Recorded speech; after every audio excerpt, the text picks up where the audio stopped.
ఈ call recordings, WhatsApp chatting, Facebook chatting, అలాగే messages ఇవన్నీ కూడా కోర్టు ఒక స్ట్రాంగ్ ఎవిడెన్స్‌గా పరిగణలోకి తీసుకుంటుందా? ఎందుకంటే సోషల్ మీడియా ఇంపాక్ట్ వల్ల కూడా, సోషల్ మీడియా వల్ల కూడా చాలామంది డైవోర్స్ తీసుకుంటున్నారు కదా!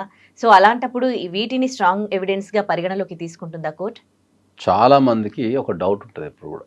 ఎందుకంటే ఇప్పుడు మారిన టెక్నాలజీకి అనుగుణంగా ఏందంటే, ఈ భార్యాభర్తలు గొడవలు పడ్డప్పుడు, లేకపోతే వాళ్ళు మంచిగున్నప్పుడు చేసుకున్న చాటింగ్స్ గానీ, కమ్యూనికేషన్ గానీ, కాల్ రికార్డింగ్స్ గానీ ఉన్నప్పుడు ఏందంటే, ఏదన్నా వీళ్ళకి గొడవైనప్పుడు వాటిని కోర్ట్‌లో సాక్ష్యం కింద పరిగణించచ్చా అనేది చాలా మందికి ఉన్న డౌట్ అది.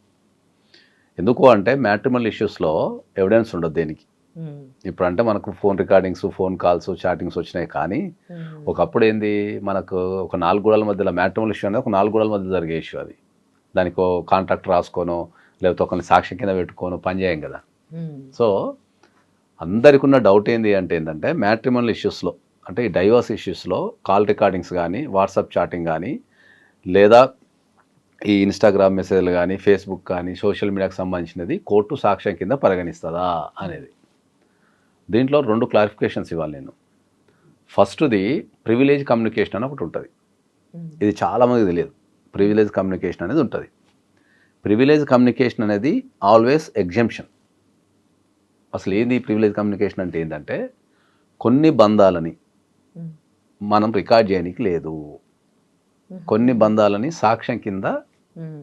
పరిగణించనీకి లేదు అనేది ప్రివిలేజ్ కమ్యూనికేషన్ అంటారు.